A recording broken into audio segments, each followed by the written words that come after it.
Welcome all to this session. Can business step up on the SDGs post-COVID-19? Let me start by congratulating the Economic Times of India, who is organizing this session and the continued focus on the Sustainable Development Goals. 2020 has turned out to be a very different super year from the one that we had once envisaged. This was the first year of the decade of action for the Sustainable Development Goals, as declared by the UN Secretary General, a year in which we would tackle climate change, biodiversity loss, and inequality. But then, of course, COVID-19 struck worldwide, but not the least also led to a severe health crisis and resulting economic fallout in your country, India. In many ways, we can say that COVID-19 has caught us all unprepared. COVID-19 will have an impact on the SDGs. We will hear some of that today from our distinguished panelists. Inequality will continue to remain a major challenge. Gaps in population between rich and poor will grow.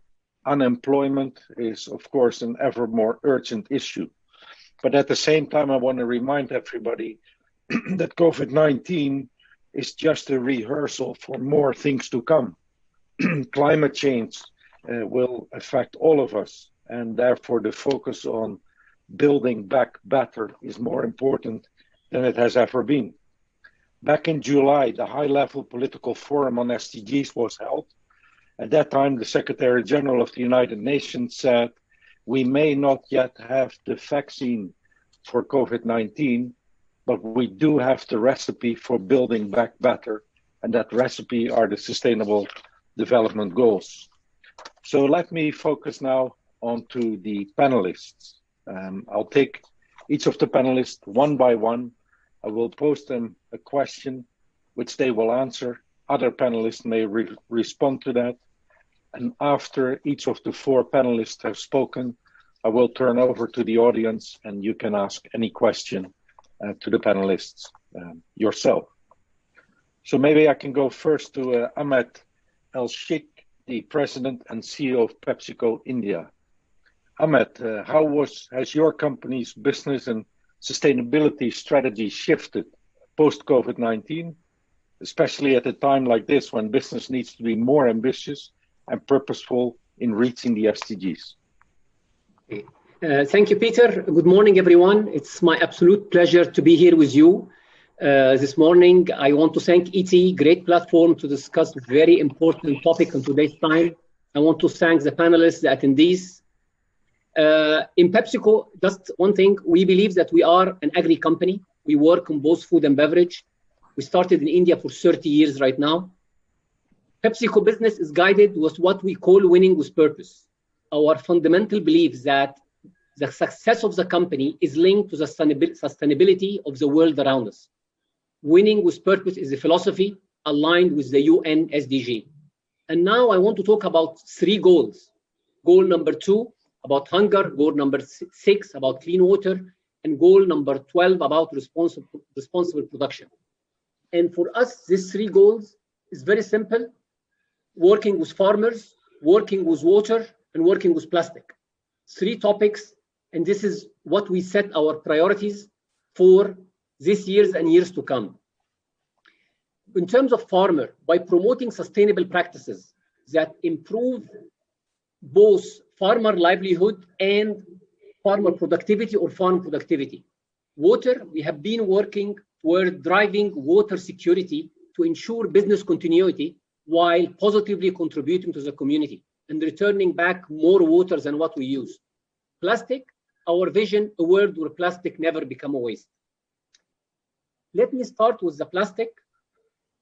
There are 3 parties need to work together hand in hand. The consumer use, manufacturing, produce, and the government regulate. In India, as we speak right now, we are working in harmony between the 3 parties. We have set a goal for ourselves that by the end of next year, we are going to collect and recycle 100% of the MLP which we produce and make. 100% by next year. dealing with third parties we are working with, GEM, Enviro Management, NEPRA, Waste Management, in order to work and help us on the collection and the recycling of the plastic. Now, let me move to the second point, which is water. About 1 billion people across the world don't have access to drinking water. And 1 out of 9 or 1 out of 10, they don't have. We are working in India as we speak right now to create accessibility for 21 million people over the next few years. And we are targeting and we are on plan to deliver this number. Not only this, as I just mentioned, we are returning back to the society 2 times the water we use. We have been positive water balance in India since 2009. So, to give you a short answer, Peter, yes, we are stepping up our work. Yes, SDG is linked to our sustainability agenda in India, and we are working to make it happen. I hope I answered your question. You certainly did. And what I really like in the approach that you take is that the topics on which you work are directly linked to your core business. Do you foresee any shift in priorities as a result of COVID-19 and the economic fallout that produces? Great question. I don't think there will be a shift, but I think we will complement. For example, when the challenge which happened after the lockdown happened, we decided as a company that we provide 10 million meals. This is to complement the work which we are doing. Or we require that we need COVID testing, and we provided support of 35,000 COVID test toolkits. Or we work with the farmers in terms of providing them with the necessary equipment and the support of knowledge. So I think working on waste and reducing the waste on the world and working on plastic, working on waters, working with farmers, this is the strategic frameworks which we are working on. Can it be complement because of COVID-19? The answer is yes, and this is what are we doing. Great, fantastic. Thank you very much. Thank you. Let me move over to Dipali, the CEO and Joint Managing Director of Welspun. Your company is a global home textile player. What are the challenges that your business is witnessing in the context of the pandemic? And how have you integrated the SDGs into your planning for the future? So, Peter, let me first say that, these times have been trying, but yet a lot of learning. March, when, everything came to a grinding halt, we were very worried. But our factory started working from April, and our factories could start their operations post the lockdown because we had the workers' colonies, the cotton warehouses, and the composite mill that we work with. We could have a smooth start. The supply chain actually with our vendors, that, as textiles, we have MSMEs that we work with. But we also have our ancillarization just a kilometer away from our factories. That enabled us to really kickstart operations. What we learned from sustainability, from this whole COVID pandemic was that, working virtually was easy. Working virtually with our teams, virtually with our customers, factory walkthroughs, audits with our customers became a kind of a norm. As the pandemic moved along, Peter, the consumer behavior changed. They shifted to value and essentials, flight to online and omni-channel, health and wellness and care, and home body, because 70% of the people are not going to go back to their offices very, very soon. So what it did, I think home became the place where people started being. So our textiles became the kind of area for demand. And along with that, health and hygiene was something that we really started working on as well, because we also do the technical textile, which is the non-woven part of our textile business. So making masks, coveralls, along with that, making home linen, that is antiviral, antimicrobial. So coming to the SDG and coming to what businesses need to do, I think for all of us, let me also tell you, textile is the biggest polluter of the whole environment. And every sixth working person is indirectly or directly related to home textiles and apparel. So as a home leader, textile leader in this category, it is our responsibility to see how we can work and see how we can find solutions for the environment. So we actually proactively have laid a complete framework for the SDG and the ESG principle at Welspun. That is very, very important. We are working with the universities, industry bodies, startups, and technologists for sustainability innovations. You know, in SDG, we have 17 principles. Welspun actually entirely works with all of them. And let me just go through, a couple of them. The whole ecosystem is important. It's not just about a product in home textile. It is the entire, ecosystem that we are talking about. Responsible sourcing, cotton. How does the cotton come in? Actually, we are working with the farmers for BCI and organic.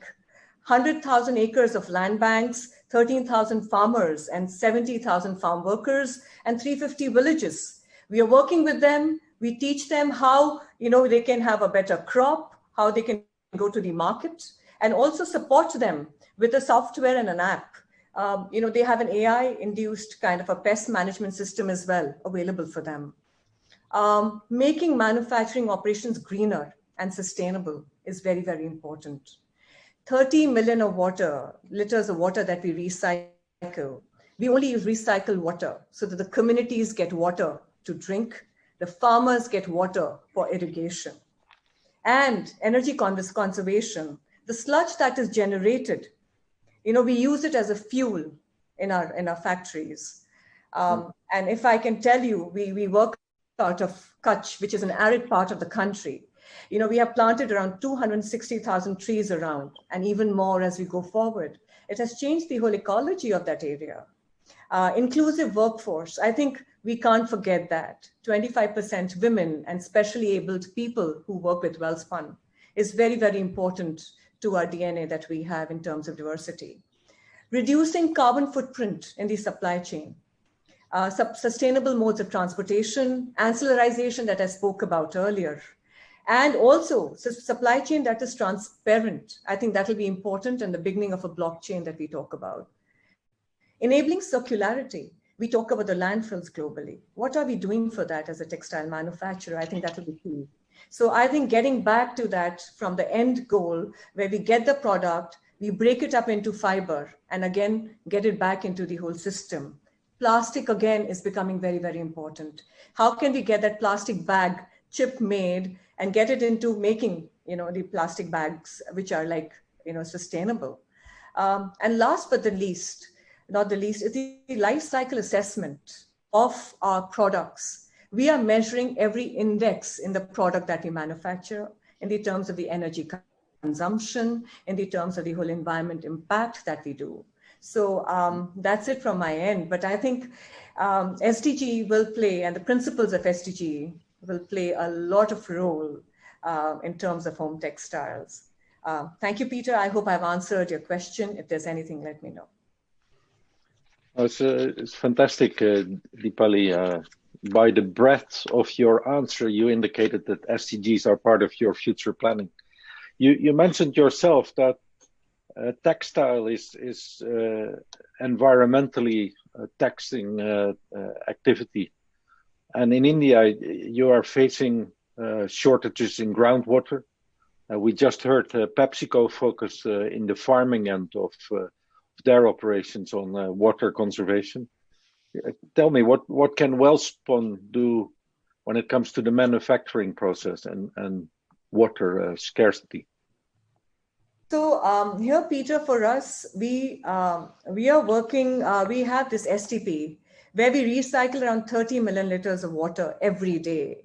So that, there's water for the farmers for irrigation, people to drink. Along with that, we also are safeguarding the groundwater. We are working at 5 villages around so that the sewage water goes in the right channel so that the groundwater doesn't get polluted as well. And this is going to be a norm across what we do. Along with that, I think, we've done projects with the villages where, we are supplying, we've set up centers for RO water, so that there's water security, as well as people also don't have infections and the waterborne diseases as well. Fantastic, thank you. So let me move over to Peter Betzel, the CEO of Ikea in India. Welcome, Peter. I hope, like Dipali from Welspun, also Ikea has done well, given that many more people are at home and you're the home furnishing company of the world. But tell me, Ikea globally is one of the absolute leaders when it comes to integrating strategy or sustainability into their strategy. How have you integrated that into the India operations, and what role do the SDGs play in it? What are some of the key challenges you face when it comes to the implementation and particularly the accountability for it all? Thank you, Peter, for inviting me, and I'm really excited here to be around with colleagues and stakeholders and other companies to talk about the SDGs. I think first of all, I think I'm also proud to be here to say that it all starts with our vision. That applies for IKEA in India at the same, because it's about creating a better everyday life for the many people. And it's understanding that also our planet is our home, so that it's not only the home at home, but it's the planet in the home. And then to also have the commitment to be a responsible company in that where we are. So responsible for a better life, responsible for people, society, and the planet. And our commitment is to have a positive impact in all what we're doing when it comes to people, when it comes to society, and when it comes to the planet in total. So this is something which is undoubtable. And I think if you say challenges in India, I think I turn it around and say, maybe there's no better place than India, with the many people what we have here, with the impact on sustainability on people's life and society. There is no better place in India, because we have the many people. We are facing maybe accumulated challenges. So we turn it around and say there are multiple opportunities in India because of the society and because of the needs what we have here. We see in total, I think, from IKEA perspective, that applies even especially for India. We see in total the problems coming from unsustainable consumption. It comes from a climate change, and also we know on that note also India will be impacted heavily, and also growing inequality that might be that might be even accelerated to the COVID situation what we see. But then we put ourselves, and this is even more accelerated in India. We put ourselves 4 pillars where we would like to work on and be the good example for many others and in the society. We would like we are working on health and sustainable living. So we would like to engage worldwide 1 billion people for more health and sustainable living. And the good is because we're in the retail sector and we are in the production sector and the designing sector. I think we have a lot of consumers, and the way we're engaging with our consumers enable us also enable us for the better life at home and contribution to sustainability in a fantastic way. What we do here, and we also have the ambition, even we on a small scale, we're just starting up our business in India. Our ambition is to engage 100 million people in India for more healthy and sustainable life at home. That can be that is, for example, sustainable products. That can be water. We have water saving opportunities. We have air purifying curtains. We have LED bulbs for saving. We have waste segregation opportunities. But we also we have opportunities in design principles, household efficiency. We have a project just starting up in India, especially in India, talk about more sustainable, affordable life at home and home living. How can we contribute to that? And then just to mention, we have been introducing a better living app, which is used by a lot of customers and stakeholders. And just with that app on the small scale where we are, we have been able, where customers and consumers could share good ideas, could enable what they use. We have been able to save 37,000 kgs of CO2 emissions and saving 1.4 million liters. So what I say here, if we enable our customers for a more sustainable life at home, the scale is huge. The scale is huge in India, and the scale is huge in worldwide. Only imagine LED bulbs. Sustainability has to be affordable for many people. Only LED bulbs on 59 Indian rupee. If everybody in India would use LED bulbs, imagine the saving of a CO2 emission on that part.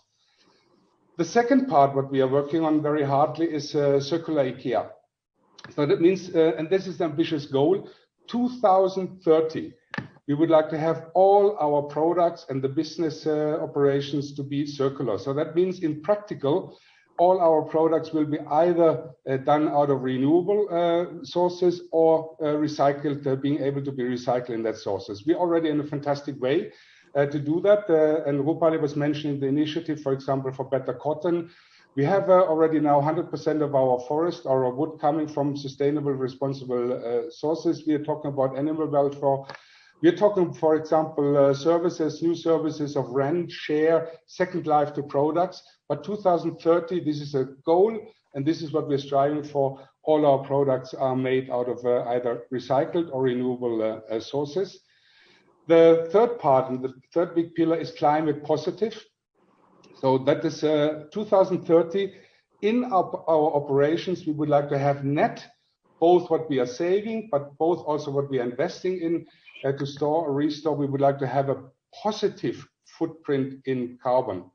So a positive carbon footprint. This is very ambitious. That needs a lot of innovation, a lot of initiatives. But this is a goal which has to happen.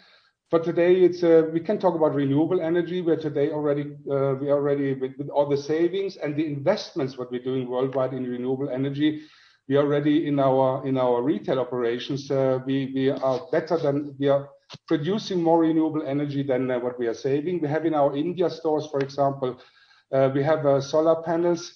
We are aiming for renewable energy also in India. Maybe also we are looking and exploring, can we invest in renewable energy, wind farms or solar also in India, fantastic place.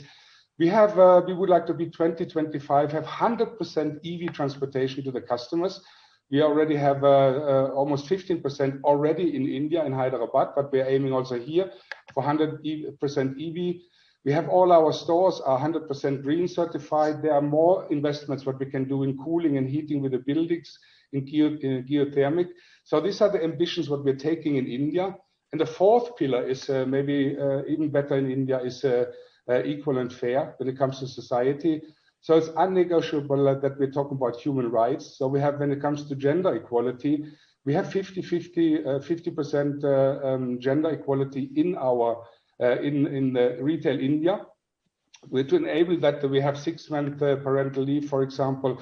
We're working with the Disha project, which is enabling this. Very important in India is to really work with the vulnerable people, and then especially women. We enable women to step out and with skill building and step into the workforce. We have been in Hyderabad, for example, 84 Disha young women there, which would never be going to a workforce. And I think this is fantastic for India, because we see in India only 27% in the declining phase of the women are really part of the workforce. So to enable skill building, have that opportunity, gender equality. We are on equal pay in Ikea in India, and we have been signing the women empowerment principles. And we also have iWay, and then Dipali can talk about that. We're also stepping in iWay, which is a demand for our suppliers, which we are working on. That we say we need to fulfill basic standards, human rights when it comes to iWay and when it comes to sustainability in that part. And Dipali maybe can confirm that. So we are working hand in hand also with all our suppliers to make a better world. And just to say, you were asking about challenges in India.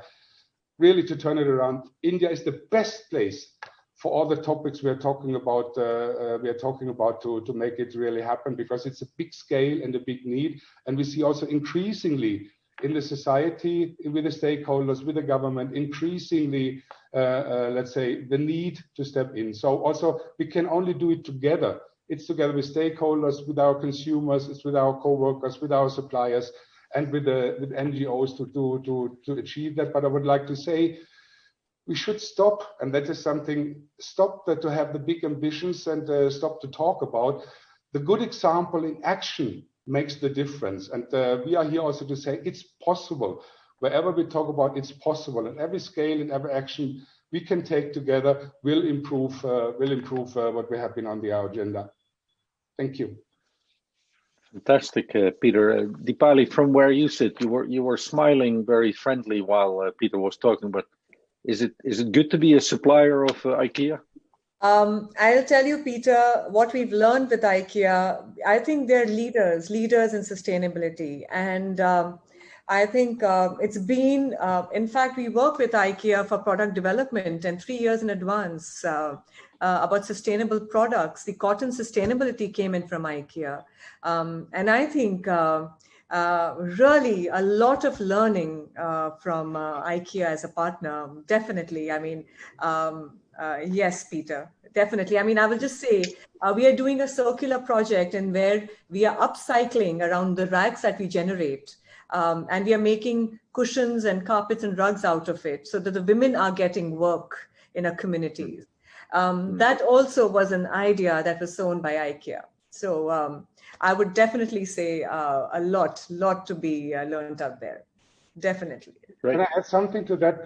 Just one sentence. I think it's fantastic to have this commitment also from our suppliers, because we understood this is an essential part of our business, doing business. And in the moment, we have a lot of dialogues in India about, let's say, local manufacturing, local sourcing. We are now partnering with the government that we say, how can we do that also in a responsible way, talking about people and environment, and have local manufacturing, which we have in India, but even increase that. How can we apply standards?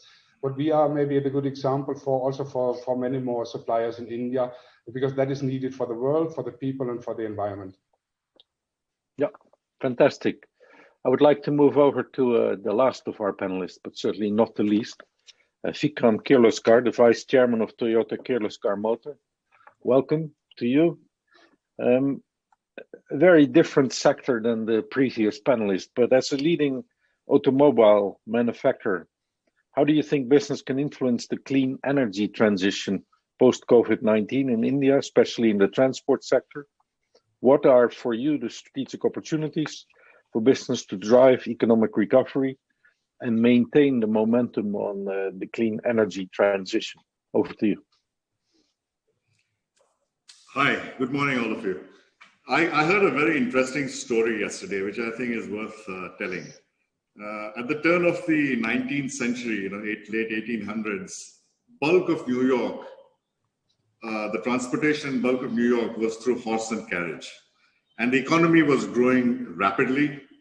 New York was growing, horses and carriages were growing, all kinds of growth. And economists made a forecast that if the New York economy grew in that manner, and the horse and carriages also grew in that manner, by about 1910 or 1920, we'll have up to the first floor or second floor of New York fully covered with horse manure. And now, luckily, cars came in before that, and Mr. Diesel and all these people came in, and technology changed. And again, at the turn of the 19th century, a car was a low pollution form of transportation. Things, of course, are different right now. I think transportation is one of the largest potential causes of environmental issues. It's not only we are talking about cars, we are talking about aeroplanes, we are talking about boats, trains. It's the whole factor. Steam engines went to diesel, to electric, perhaps going on to hydrogen. So I think there's a lot of technology development along the way, lifestyle changes along the way, and we have to cope with that as we make our plans. I'd like to talk on three areas. One is regarding product, other is production, and the third is society. On the product side, bulk of what we make in India and bulk of our product planning decisions are largely in sync with what Toyota does around the world. And the way we are looking at the situation in India is looking at the kind of electricity mix that is in the country. Right now, about 70% of the electricity in India is produced through coal-fired plants, and it looks like over the next 70 or 80% is the capacity. Production levels are even higher because of night and day. If you look over the next 15, 20 years, that number is not going to come down by much. It's not going to really come down by much. And we don't see EV, a pure electric vehicle, being carbon having an advantage in carbon unless the electricity production is below 50 to 40% in renewable. The grid is at more than 40, 50%, 60% at renewable. So we keep looking at the entire life cycle of the product, also the energy production from well to wheel. And we feel hybrids in this condition is the best way forward. We've started production of hybrids, but I think in the next 2 years, we will end up with bulk of our products being hybrids. We are retooling our plants and retooling our manufacturing lines that will go that way. And you see the situation in Europe where CAFE guidelines, carbon guidelines, corporate average fuel efficiency guidelines are in place, that hybrids are really pushing the numbers all over. And I think the same thing is going to happen in India as our CAFE guidelines start tightening up from 2022. So that's regarding the product. Regarding production, I think for whether it's COVID, pre-COVID or post-COVID, what we have been doing is, and what my belief is, good environment is good competitiveness. To compete, I have to reduce, I have to be better on quality, cost, and delivery. And a high quality environment is in support of that. It reduces my costs, it improves my quality, and improves my delivery. That's a business reason to say I want to do something for the environment, because I keep hearing people saying it's going to cost billions and billions of dollars to clean up the environment. And I think this is just a way to say, let's not start. Just keep talking about spending the billions and the cost of billions. Whilst if you start at each and every point, I think you can get a return on every rupee you spend on cleaning up the environment. Currently on production, our factories are running more than 95% on renewable energy, solar panels. There's a car factory which uses a lot of energy. 2 ways we have been able to achieve it: by reducing use of energy and using more renewable energy. I think we use the lowest amount of energy to produce a car in the world in Bangalore. Saves a lot of CO2. We've stopped using basically fresh water for anything except for cooking and in the canteen for psychological reasons. We use rainwater harvesting and complete recycling, and we use a water-based paint shop which uses a lot of water. In spite of all that, we're able to do this. And I'll tell you how we are getting to that. About 96% of our waste is recyclable. 320,000 trees recently, lake development. A very interesting thing we have done is a 25-acre, we've put in an eco zone with 17 theme parks. And we've been teaching students on what is a circular economy and how to achieve it. But the whole achievement on this, whether we've done the same with our dealers, waterless washing and things like that, suppliers, is I believe it's to do with society or factory. It's about behavior change. How we were able to do, get this and a huge, pretty large cost saving as well, was by actually teaching all our team members initially on what does carbon mean to you in the future. Increase in carbon mean to you, your children, your families, to the future of the country, the future of the world. We started teaching that. And then what each of you can do in changing your behavior to reduce carbon. And I think that is, first, you need to get an individual behavior change if you have to if you have to really solve the environmental issues and all these sustainability goals. You have to say, yes, I will throw my waste in the basket. When I shave, I will use a mug instead of have the water running. I think it's that kind of a basic, independent, individual behavior change that will make a difference. In our society, we spent a lot of effort on health and clean water and sanitation. But the most successful program, the one is to, of course, invest in clean water. We've invested a lot in public health centers, clean water and stuff like that. But what was most interesting, when we started our toilet program in schools for women, for girls, it was not just building the toilets. We said, let's try out something else. Can we change the behavior of the children? And we started teaching how to use a toilet, how to clean it, what is the benefits of sanitation, etc., to a point where they went back and went on strike in their houses and forced their parents to build toilets in their own houses without us spending a rupee. So about 58,000 children got involved in this and managed to put 13,000 toilets in the villages in their own houses. That's come out of a behavior change. And I think this behavior change is most important. We do a lot of work on skill training. I think I have one of the best ITIs, residential ITIs in the country. Also quality education and all that kind of stuff. So, so product is one story. It'll work in the environment for a long time. Production, we have to go to zero carbon. I think by 2025, our production areas will be carbon neutral. And society, of course, it's a behavior change. You have to teach behavior change. We can always spend the money and do many things, but for it to sustain, it is a behavior change. Thank you. Thank you very much, Vikram, and thank you all. Very different perspectives from different sectors of industry. With the exception maybe of you, Ahmed, none of you have really talked in the terms of sustainable development goals. But if I add all your stories up, then actually business covers almost all of the goals that were stipulated. And that's what I've always said. I think business is a crucial engine to deliver on the SDGs. But we'll leave it up to the UN to talk about the SDGs. Business just gets on and does it. The questions are beginning to flow into my chat box. So I remind the audience that you can all put your questions into the chat. We will try to deal with as many as we can up here. Maybe a question to every panelist and see who would like to respond to that.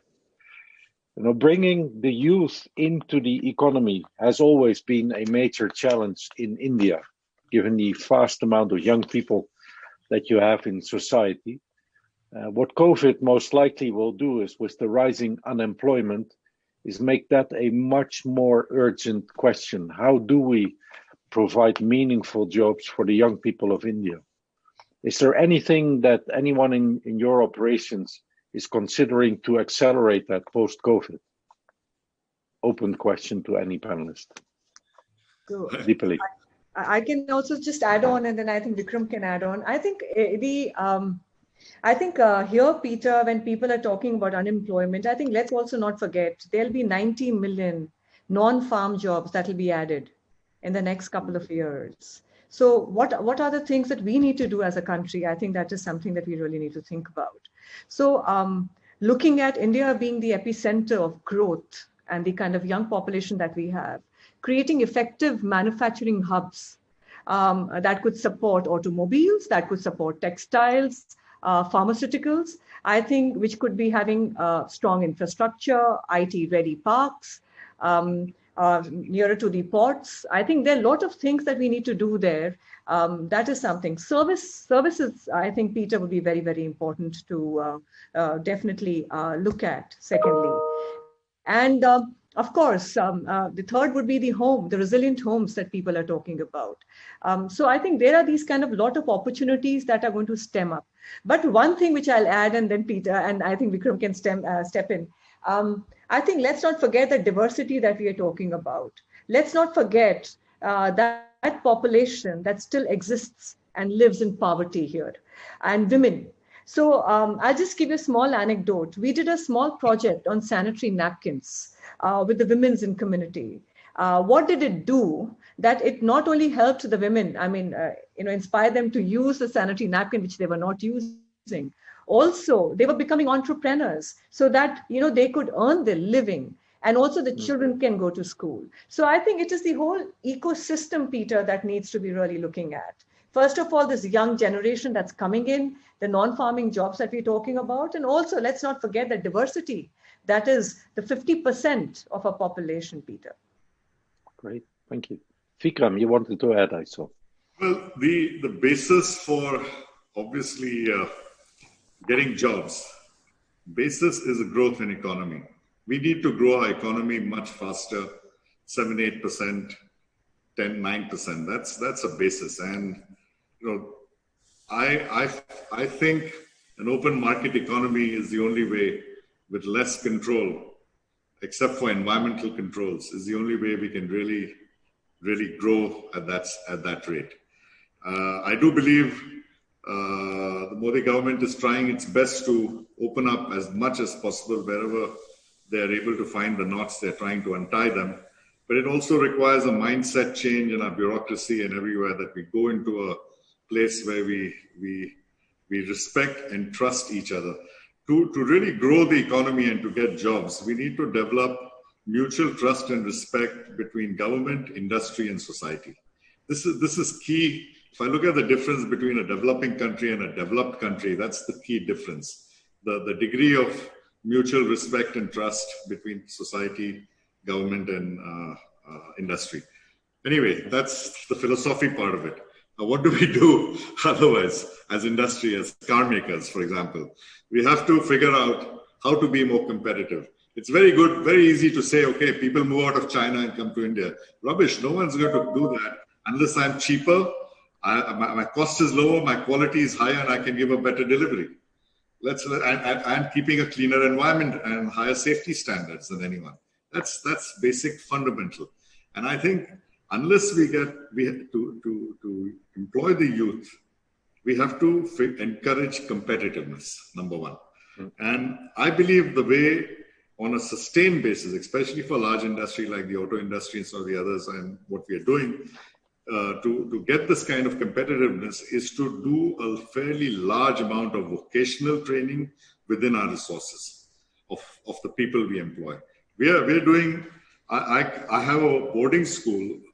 It's small, 60, 70 kids a year, but they're very, very poor, underprivileged children we take in. And in 3 years, they're speaking English, Japanese, the local language, and they're perfect automobile workers, super understanding of Kaizen, respect for people, able to do things with their own hands. And that's how a sustained amount of training and putting these people at work. For Toyota Kirloskar Motor, Toyota measures shipping quality audit around the world. And there are random auditors who keep going around the world checking shipping quality audit on unknown days. We are, from where we were at the bottom 20 years ago, we are number one right now. And it's all through vocational, I believe, through sustained vocational training. And that's what you get competitiveness. India is weak in 2 areas in manufacturing. One is vocational training, and the second is maintenance. We are very, very poor at maintaining. When I say maintenance, it's for a salesman. Very often I'd hear a salesman tell me, oh, I got 2 new customers, and then very quietly, but I lost one as well. It is how not to lose a customer, which is maintenance. And that, I think India, our culture is weak at, and our industrial culture is weak at. So these 2 things, vocational training and maintenance, I think are key to increasing the employment. And that's where, as industry, we have to focus and put a lot of effort in. Great. I have a question coming in for both Ahmed and Peter. In a country like India, where policy changes are a regular occurrence, how can business navigate the change, keeping in mind the SDGs and the targets? And there later on was added the question, and how does the new Farm Bill have an effect on SDGs? Does that, maybe Ahmed, can you go first on that?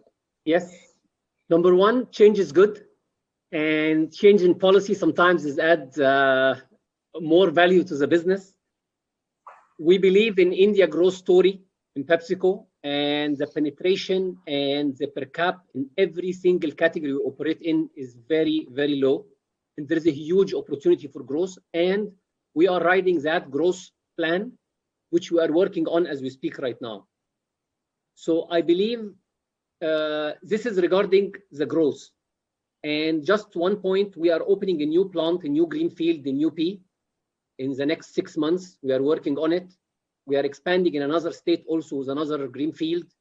So growth is what is going to create employment, what is going to create jobs, and what is going to allow the economy to keep growing.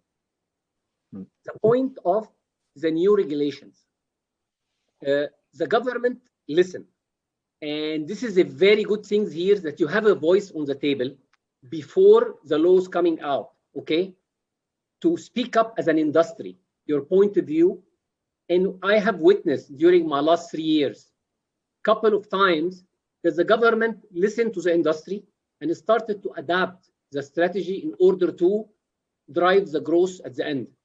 So to answer, yes, there is a new regulation coming up. Yes, sometimes it's challenging, but most of the time, okay, it is positive and taking the business forward. Thank you.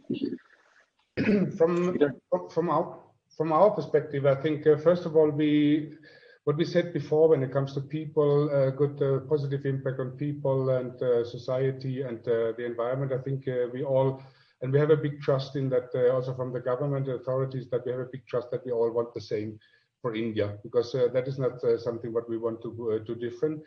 And then the second part in that is we are working hand in hand with the government when it comes to policy making and other parts.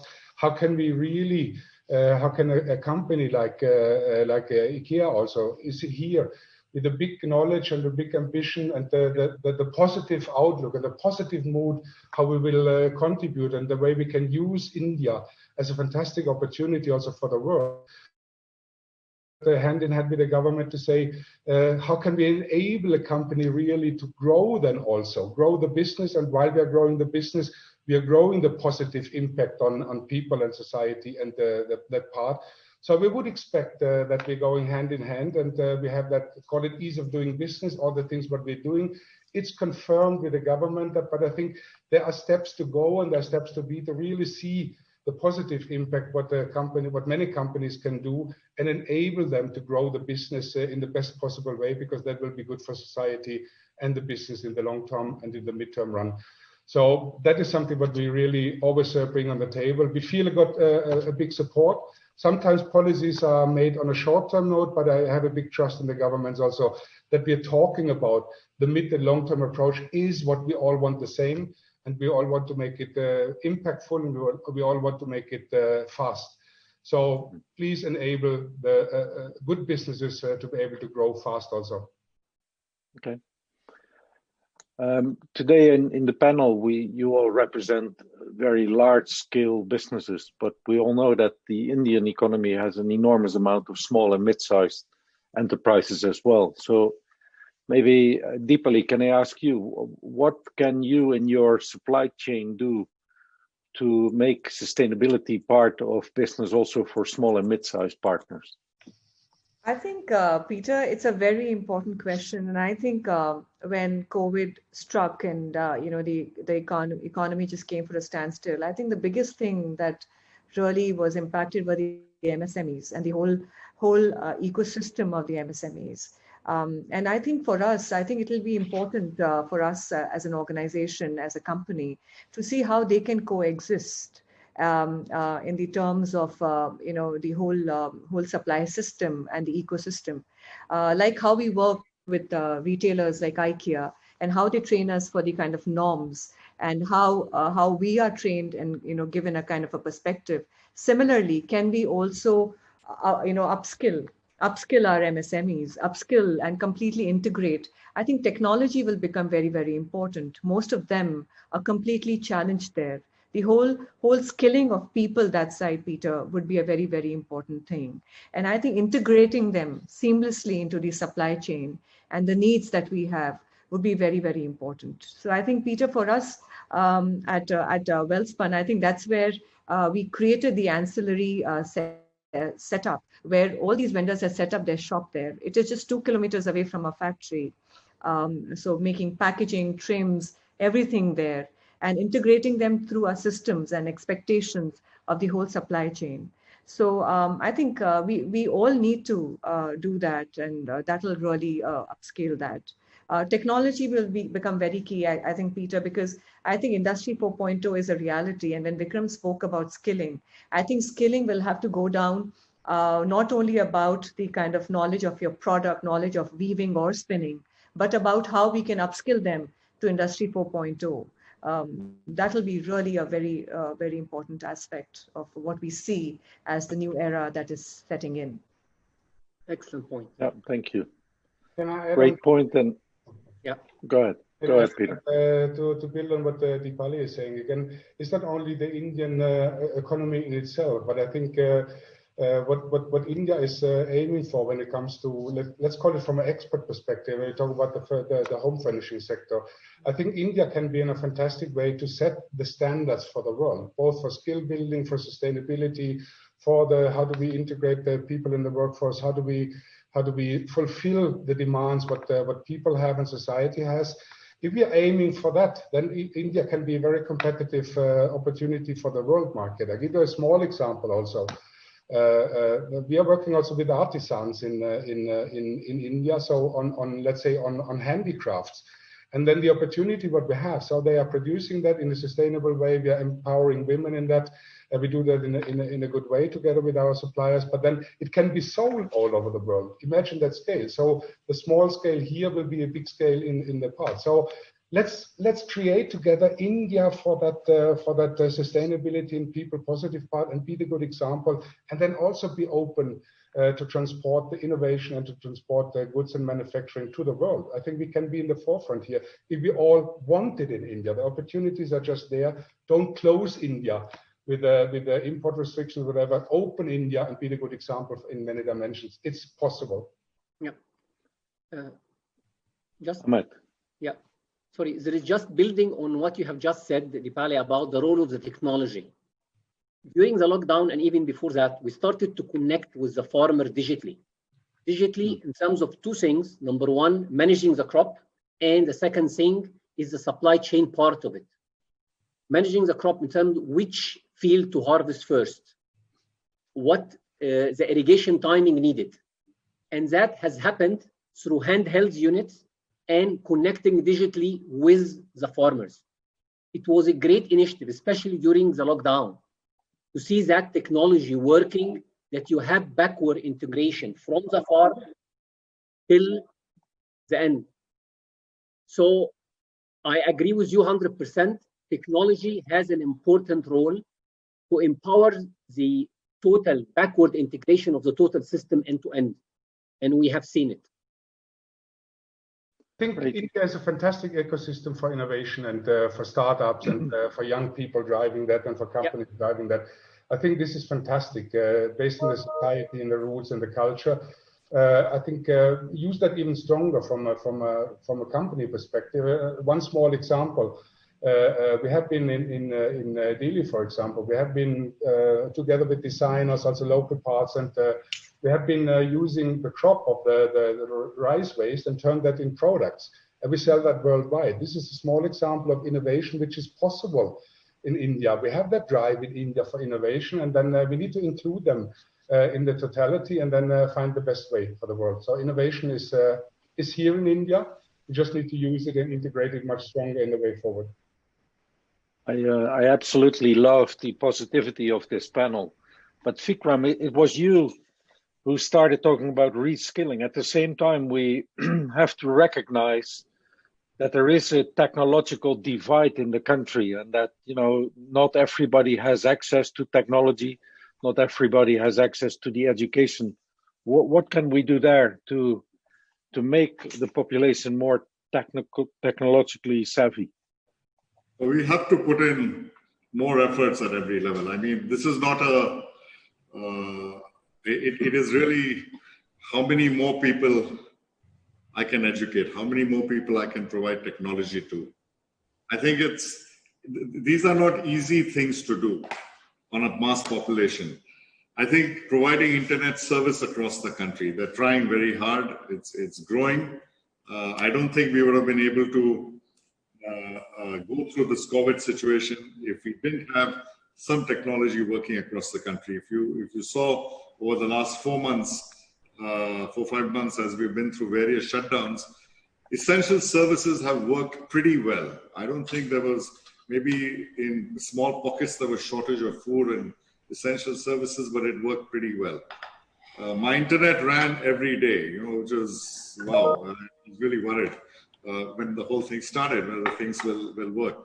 But so obviously there is some amount of thing, but it has a long way to go. We have to get it down to rural India. We have to get it down to the eastern part of India. Some parts of India are more advanced than others. Schools, colleges, education. I think our spending on basic education has to increase. There's a whole lot of things out there, and you can just keep continuously doing it, and there's going to be more and more of that. That's it's not an easy answer to give and an easy thing to explain.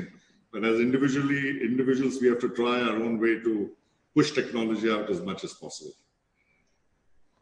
Good, thank you. We have 7 more minutes to go in this session. I'll ask one last question to Ahmed, and then I would like each panelist in the reverse order this time to prepare a 1-minute closing statement, which I'll introduce thereafter. But Ahmed, international, multinational companies have an opportunity to scale up local sourcing. What can a company like PepsiCo in this respect do? Okay, it's a great question. Our product, as we speak right now, I think 99.9 is 100% made in India, if it is not 100%. Okay. And if you work, you have 2 parts for it. Number 1, the agri part. Number 2, the packaging part. When you talk about the agriculture part, as we speak right now, this is the cornerstone of the business. And every single new lines which you add to your capacity, you need to add backward certain tons of potato, which require to be grown in certain thousands of hectares, which you need to be work with the farmers on. So developing and working with the farmers in order to develop the key ingredient and the key raw material for our business is the cornerstone for our business. And not only this, the second point is the seed development. We have a facility in India where we are working in developing our seeds requirement for India and exporting to 3-4 key markets across the globe from India. So the agriculture part is a fundamental part for the backward integration of the business, and the seed part also is fundamental for it. In terms of the packaging, we are working with different packaging material suppliers, and we are working on developing their capability in order to meet the sustainability goals in terms of sustainability of packaging. Other than this, I hope between both two, I hope I answered your question, but it is, India is full of talent, and I'm sure you are aware, and it is, while we set for ourselves goals, we have been able to beat it gradually. Great, thanks. So if you would be so kind, a 1-minute answer to close this session off for each of you to the question, COVID-19, has it increased awareness amongst Indian consumers for sustainability and the SDGs, or will we focus on short-term economic recovery? Vikram, if I may start with you. 1 minute, please. I think both. The clean air that we had during the shutdowns has got people aware. We need both life and liveliness, and we'll have to focus on both as we go along. Just one additional thing I want to say. I believe the growth of India is going to depend a lot on the growth of agriculture and textiles. Very, very key, the growth of India, not automobiles. And I'm very pleased to be on this panel with stalwarts in this area. Thank you very much, Vikram. Peter, increased awareness for sustainability or decreased in India? No, I would say it has increased. If you look on the society, consumers, the many people in India, I think the awareness about wealth, well-being, sustainability has been increasing because it has impacted a lot of people. We also see the increasing let's say, need for equality for the vulnerable people. We have there's a big impact for employment. And I think that has been increased, but it was always there. But to say it also, I think to accelerate that, it needs these companies like around this table. It needs the good examples. It needs to be the commitment to say we would like to be part of the solution and not remaining part of the problem. The proactiveness, what we're doing, I always say the good example makes the difference, and then enabling the society and the consumers and many other companies to go the same way, to go the good path. From a business perspective, that will be good, and then we only can do it together. It's society, it's stakeholders, it's governments, it's companies. We all can do it in small and big steps together. But let's set ourselves this ambition to have a positive impact on people and the environment and the planet. And then I'm very optimistic on that. Thank you, Dipali. The growth of India rests on your shoulders, by the sounds of Vikram. So, how is?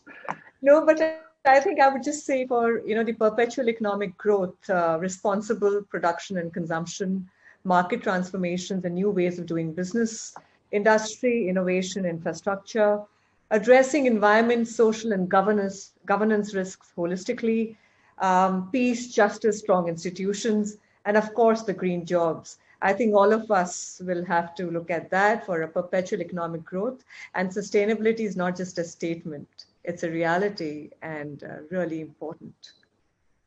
Thank you very much. Ahmed, any 1 minute closing remarks from your end? Yeah, the work doesn't stop here. I think it starts here. And the learning out of the COVID-19 that nobody can win by himself. The government, the companies, the societies need all to work together hand in hand to win. And I think this is the learning. We will beat the COVID-19. Business will grow in India, and we believe in a great future. And I'm optimistic by nature. And let's look for the best. Thank you very much, everybody. Amazing panel. I'm struck by the optimism that is in all of your statements, by the belief that India will come out of this stronger and better, and by how you have all integrated sustainability and the SDGs into your strategies and into your planning for the way forward. So thank you all very much. And with this, let me hand the session back over to the organizers. Thank you all very much.